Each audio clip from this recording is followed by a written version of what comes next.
sudah menyampaikan bagaimana beberapa pelaku UMKM ini sebenarnya masih cukup challenging untuk bisa mencapai standar yang kita harapkan di dalam negeri begitu. Tapi kalau melihat dari upaya yang harus dilakukan untuk membuat mereka bisa memproteksi dirinya dari kejahatan digital, lalu upaya apa yang bisa kita lakukan? Yang jelas pasti literasi digitalnya. Ini menjadi penting, tapi jangan over juga. In some point saya melihat teman-teman UMKM juga, pengusaha UMKM sudah merasa di dalam posisi yang digital fatigue kalau kami nyebutnya. Terlalu banyak aplikasi, terlalu banyak platform gitu, sehingga mereka terkadang username dan password juga mereka bingung atau lupa karena terlalu banyak platform gitu. Nah, ini juga menjadi hal yang menarik bagaimana caranya kita bisa menyederhanakan platform. Berbagai macam startup enabler misalnya, itu salah satu solusinya. Jadi literasi digital menurut saya tetap harus kita push, terutama sampai dengan tingkat-tingkat pedesaan gitu, agar teknologi digital, agar infrastruktur digital yang sudah dibangun oleh pemerintah tidak hanya dimanfaatkan oleh perusahaan-perusahaan dari luar negeri, tapi juga dimanfaatkan oleh teman-teman UMKM, terutama dari sisi pemasaran.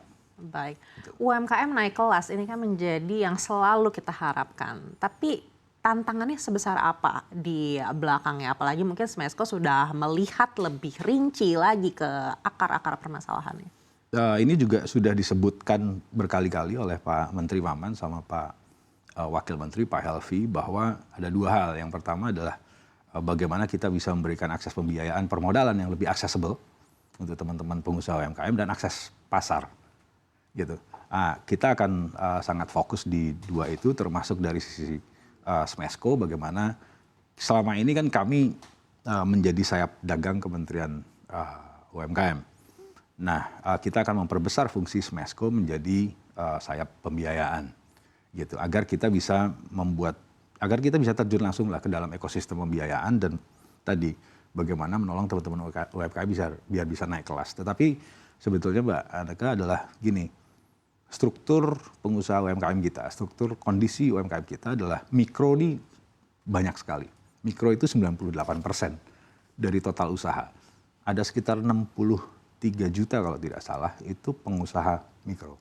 Nah, pengusaha mikro ini mereka menganut ekonomi subsisten. Jadi produknya ganti-ganti. Hari ini jualan bakso, tetangga sebelah ternyata jualan seblak, ikut jualan seblak. Tetangga depan rumah menjadi reseller jilbab laku, jadi reseller jilbab juga. Nah, teman-teman pengusaha mikro yang seperti ini, karena produknya ganti-ganti, ya nggak bankable. Gitu. Bagaimana kita bisa mendidik juga pengusaha UMKM yang produknya ganti-ganti. Karena tadi kita melihat UMKM itu harusnya memang tidak bisa kita generalisir. Pengusaha makanan minuman tentu saja strateginya berbeda dengan pengusaha fashion. Pengusaha fashion beda lagi dengan pengusaha let's say herbal lokal gitu. Nah, kita mesti melihat UMKM ini menjadi usaha-usaha yang memang terklaster, kemudian kita harus membuka simpul permasalahan dari masing-masing klaster ini. Kita tidak hanya bicara UMKM naik kelas, tetapi juga bagaimana UMKM ini bisa menjadi lebih berkualitas, ini menjadi penting. Baik, Anda melihat betapa banyaknya UMKM yang sebenarnya bisa naik kelas dari mikro begitu. Tapi kalau kita melihat dari kondisi saat ini, kompetisi semakin ketat. Di sisi lain tidak hanya dari dalam negeri, kompetisi dari barang-barang impor ini juga cukup tinggi. Apakah menurut Anda ini sudah cukup menjadi bahaya atau sudah cukup urgent untuk kita atasi bersama? Oh iya, itu pasti. Tetapi salah satu hal yang bisa saya sampaikan adalah kalau kita bicara kualitas produk.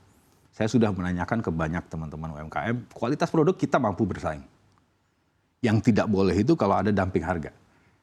Yang tidak boleh, yang kita susah bersaing kalau harganya dari produk-produk luar ini sangat murah.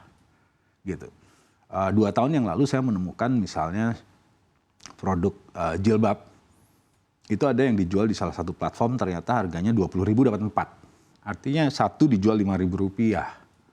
Ketika saya keliling ke beberapa teman-teman pengusaha konveksi, HPP kita aja 17.000. Gitu. Jadi kalau dari sisi harga, sepertinya kita agak susah bersaing, tetapi justru di situ pemerintah harus meregulasi, dan kita sudah meregulasi banyak mengenai itu.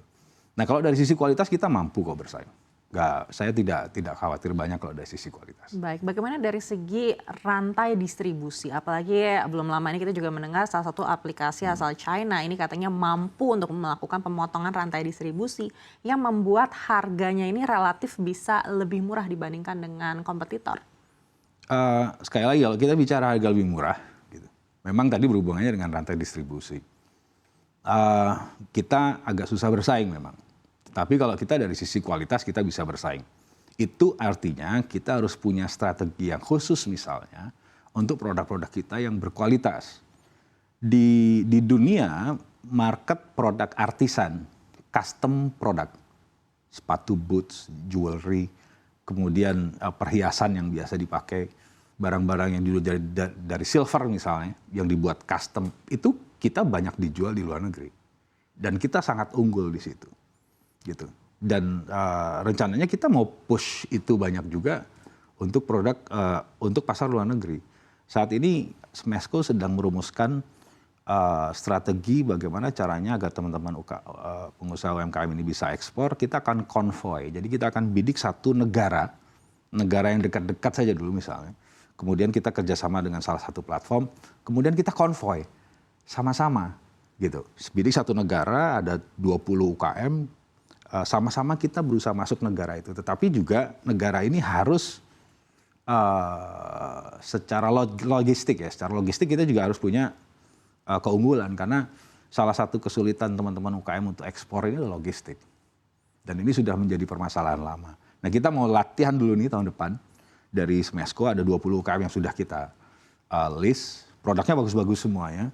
Punya rating juga sangat bagus-bagus. Secara kapasitas produksinya ini juga menjadi masalah selama ini, kapasitas produksinya. Ini kita sudah cek satu persatu, kapasitas produksinya memang memadai untuk mereka bisa ekspor. Per Januari, Februari nanti kita akan memulai ekspor ke negara tersebut. Baik, boleh di-spill negara mana mungkin ini tuju? ASEAN sebetulnya. Gitu. Seluruh negara di ASEAN? Kita coba ambil 2-3 negara terlebih dahulu untuk kita konvoy.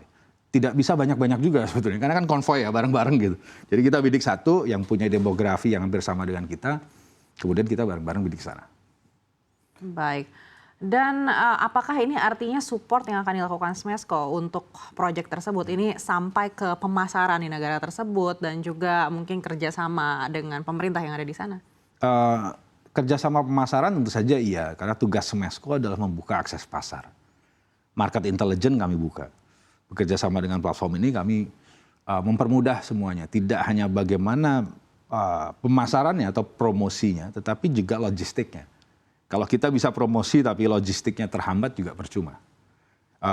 In the long run gitu, maksudnya di 2-3 tahun ke depan, kalau volumenya sudah semakin besar, bukan tidak mungkin kita akan sewa satu fulfillment center untuk teman-teman UMKM yang ada di sana. Ini membuat produknya menjadi lebih turun lagi harganya di negara tujuan. Gitu. Jadi yang kami lakukan bersama-sama pengusaha kecil dan menengah saya melihatnya untuk kita bisa ekspor cross border ini adalah ya itu tadi, bagaimana kita membuat ekosistem ekspor kita menjadi lebih mudah walaupun cross border ya ini. Artinya kita bicara ekspor satuan, tetapi kalau kita bicara quantity pasti akan menjadi lebih besar karena teman-teman punya kapasitas produksi yang besar pula. Tidak hanya promosinya, tetapi juga regulasi ya.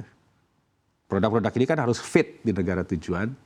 Regulasinya harus semuanya bisa, dan setelah itu ya logistik, gitu. Kalau logistiknya bisa, kita bisa bersaing di negara tersebut. Baik, apakah ada sektor khusus yang menjadi fokus Smesco saat ini? Kalau untuk yang ekspor cross border, kita sektor khususnya ada 4 yang sekarang kita akan dorong. Yang pertama fashion ini clothing terutama, karena clothing kita sangat bagus. Dan seharusnya menurut kami Indonesia bisa menjadi pusat produksi clothing dunia sebetulnya. Kemudian yang kedua baju muslim, yang ketiga adalah baju anak, dan yang keempat ya herbal lokal. Tetapi kalau kita bicara herbal yang dimakan atau yang diminum ataupun yang menyentuh kulit kan perlu izin khusus di negara tujuan. Ini kita sedang cari tahu.